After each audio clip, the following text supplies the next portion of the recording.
Hello learners, in this video we are going to discuss about the uses of baking soda. Baking soda के क्या क्या use होते हैं। इससे पहले जो हमने वीडियोस देखे हैं उसमें हमने देखा था कि बेकिंग सोडा क्या होता है, बेकिंग सोडा को प्रिपेयर कैसे किया जाता है और बेकिंग सोडा की प्रॉपर्टीज़ क्या होती हैं।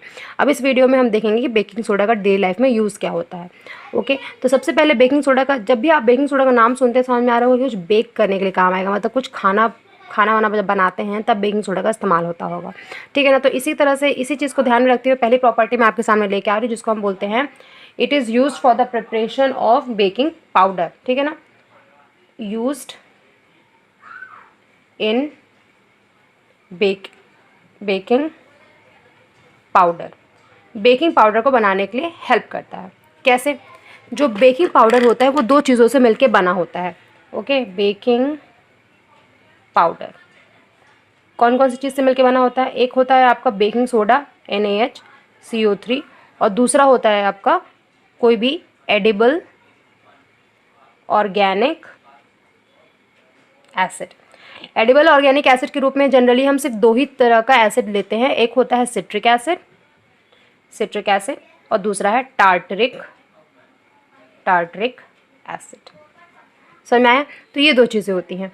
अब बेकिंग पाउडर में ये NaHCO3 और इसका रोल क्या होता है, क्यों बेकिंग पाउडर इन दोनों से मिलकर बना होता है? दोनों का अपने अपने में कुछ ना कुछ रोल होता है। सबसे पहले इसको समझते हैं। अब देखिए, आप मान लीजिए हम मान लीजिए इमेजिन करते हैं हम केक बनाने के लिए, अब केक बनाने वाले हैं हम। ठीक है ना। अब जब केक बनाते हैं तो उसका हम एक बैटर तैयार करते हैं और बैटर में हम बेकिंग पाउडर डालते हैं। बेकिंग पाउडर डालते हैं तब क्या होता है? NaHCO3 plus H+।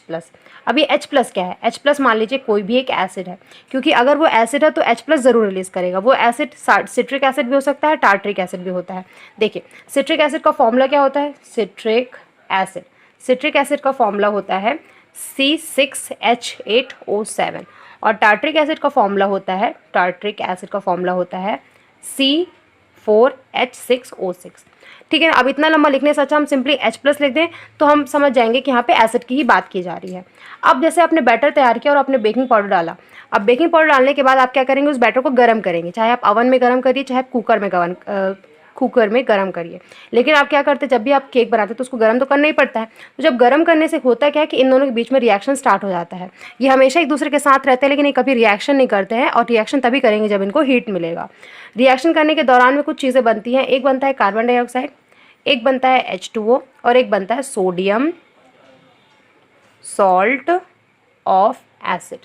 ये सोडियम सॉल्ट ऑफ एसिड क्या होता है? जैसे हम एग्जांपल कोई एसिड लेके चलते हैं, NaHCO3 प्लस हमने H2SO4 के साथ रिएक्ट करा दिया। ओके, अब इसका रिएक्शन कैसे होगा? Na2SO4 प्लस H2O और कार्बन डाइऑक्साइड। सेम, अगर आप किसी भी बेकिंग सोडा का किसी भी एसिड के साथ रिएक्शन कराएंगे तो पानी और कार्बन डाइऑक्साइड तो निकलेगा ही, लेकिन साथ ही साथ एक सोडियम सॉल्ट भी निकलेगा, जैसे कि यहाँ पे निकल रहा है। ओके, तो ये भी बताने के लिए ट्राई करी थी कि सोडियम सॉल्ट ऑफ एसिड होता क्या है। ये क्या है? Sodium salt of sulphuric acid, और ये होगा sodium salt of tartaric acid, sodium salt of citric acid. समझ में आ गया? तो जिस एसिड का आप इस्तेमाल करोगे उसका सोडियम सॉल्ट बन जाएगा। ओके, तो ये हो गई बात। अब जैसे ही ये कार्बन डाइऑक्साइड निकल रहा है, क्या निकल रही है? बबल्स की फॉर्म में निकलेगा। ठीक है ना, क्योंकि कार्बन डाइऑक्साइड क्या है? एक गैस है और बैटर क्या है? लिक्विड है। तो जब भी ये गैस निकलेगा तो हमेशा बबल्स के फॉर्म में बाहर निकलेगा। अब जैसे ही बबल्स के फॉर्म में बाहर निकलता है तो आपका जो केक, जो ब्रेड जो आप बनाने की कोशिश कर रहे हैं वो थोड़ा फ्लफी बन जाता है और उसका जो वेट होता है वो थोड़ा लाइट हो जाता है। समझ में आ गया? तो इस तरह से आपका कार्बन डाइऑक्साइड हेल्प करता है। इसीलिए हम बेकिंग पाउडर का इस्तेमाल करते हैं, क्योंकि बेसिकली हमें क्या ज़रूरत है? उसके अंदर जो कार्बन डाइऑक्साइड रिलीज हो रहा है उसका यूज़ है।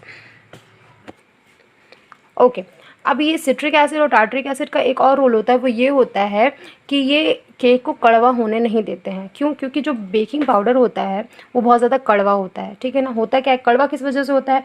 जब आप NaHCO3 का किसी एसिड के साथ रिएक्शन कराते हो तो ये रिएक्शन तो मैंने कंप्लीट रिएक्शन लिखा है, लेकिन कहीं ना कहीं बीच में Na2CO3 बनता है जो कि आपका सोडियम कार्बोनेट, और जिसको हम नॉर्मल जनरल लैंग्वेज में क्या बोलते हैं? वॉशिंग सोडा बोलते हैं। ओके, तो ये वॉशिंग सोडा क्या होता है? बहुत ज़्यादा कड़वा होता है और इसी को न्यूट्रलाइज करने के लिए जो टार्टरिक एसिड और सिट्रिक एसिड रहता है वो हेल्प करता है। समझ में आ गया? तो मैं कहना क्या चाहती हूँ, सबसे पहले देखो होता क्या है कि आपने बेकिंग सोडा का इस्तेमाल किया, उसका एसिड के साथ रिएक्शन कराया तो कार्बन डाइऑक्साइड निकला। कार्बन डाइऑक्साइड बबल्स के फॉर्म में निकलेगा और आपके केक को थोड़ा फ्लफी बना देगा, मतलब उसके बीच में जो कहीं ना कहीं स्पेस छोड़ देगा। स्पेस छोड़ने की वजह से वो काफ़ी ज़्यादा बड़ा दिखेगा और लाइट वेटेड होगा और बहुत फ्लफी होगा। ठीक है ना, और खाने में भी ठीक लगेगा। अब जो ये सोडियम सॉल्ट ऑफ एसिड और H2O बनता बनता है उसका भी रोल है, मतलब ये जो बन रहा है वो टार्ट्रिक एसिड है। टार्ट्रिक और सिट्रिक एसिड जो रहेगा, अब ये जो रिएक्शन होगा उसमें कहीं ना कहीं एक बार सोडियम कार्बोनेट भी बनेगा, और सोडियम कार्बोनेट बहुत ज़्यादा कड़वा होता है। जब सोडियम कार्बोनेट अगर रिएक्शन नहीं करेगा, सिट्रिक एसिड क्या करता है, इसको और ज़्यादा न्यूट्रलाइज कर देता है, ठीक है ना, इसको और तोड़ता है। तोड़ने की वजह से कार्बन डाइऑक्साइड और सोडियम सॉल्ट ऑफ एसिड बनता है। ओके, तो सोडियम सॉल्ट ऑफ एसिड बनने से ये जो कड़वापन आ जाता है, और जब सिट्रिक एसिड के साथ रिएक्ट करता है तब इसका कड़वापन चला जाता है। तो बेकिंग पाउडर समझ में आया किस तरीके से खाना बनाने में हेल्प करता है, तो ये यूज़ होता है। अब नेक्स्ट यूज़ आते हैं हम, दूसरा यूज़ आता है बेकिंग सोडा का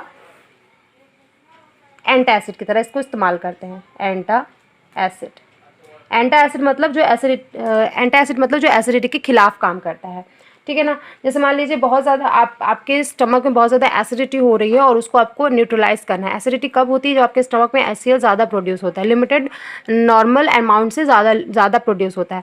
अब उसको आपको न्यूट्रलाइज करना है, तो एसिड का अपोजिट क्या होता है, बेस। तो एसिड को न्यूट्रलाइज करने वाला सिर्फ और सिर्फ बेस ही होता है, तो आप बेस के रूप में जनरली बेकिंग सोडा इस्तेमाल करते हैं। Okay, so third use is used in fire extinguisher. Fire extinguisher क्या होता है, जब भी कहीं आग लगती है तो हम उसको बुझाने के लिए फायर एक्सटिंग्विशर का इस्तेमाल करते हैं।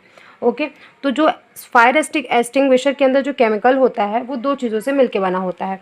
एक होता है आपका सोडियम हाइड्रोजन कार्बोनेट, और दूसरा होता है सल्फ्यूरिक एसिड H2SO4।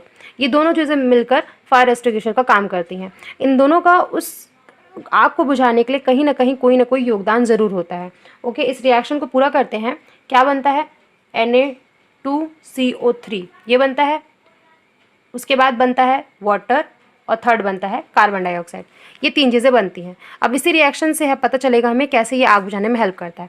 देखिए, आप ये तो जानते होंगे कि आग जो जलती है वो किसकी हेल्प से जलती है, वो जलती है ऑक्सीजन की वजह से। उसको एटमॉस्फेयर से ऑक्सीजन मिलता है जिसकी वजह से आग लगती है। अब आग को बुझाने का एक बहुत आसान तरीका कि हम इस ऑक्सीजन को कट ऑफ कर दें, मतलब ऑक्सीजन को सप्लाई है वो धीरे धीरे रोक दें।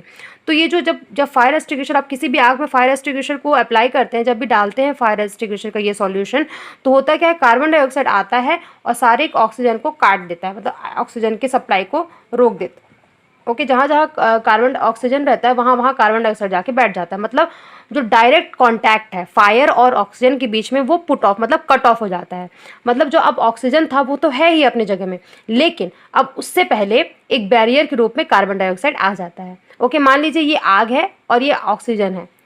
ओके, अब आग और ऑक्सीजन के बीच में क्या आ जाता है, कार्बन डाइऑक्साइड आ जाता है, जिसकी वजह से अब आग को मिलती नहीं है क्या, ऑक्सीजन, और ऑक्सीजन ना मिलने की वजह से आग धीरे धीरे बुझने लगती है। ये तो आया। अब इसका क्या यूज़ है, जो स्टीम रहती है वो क्या हेल्प करती है, स्टीम ये करती है कि उसके इग्निशन टेम्परेचर जो है, इग्निशन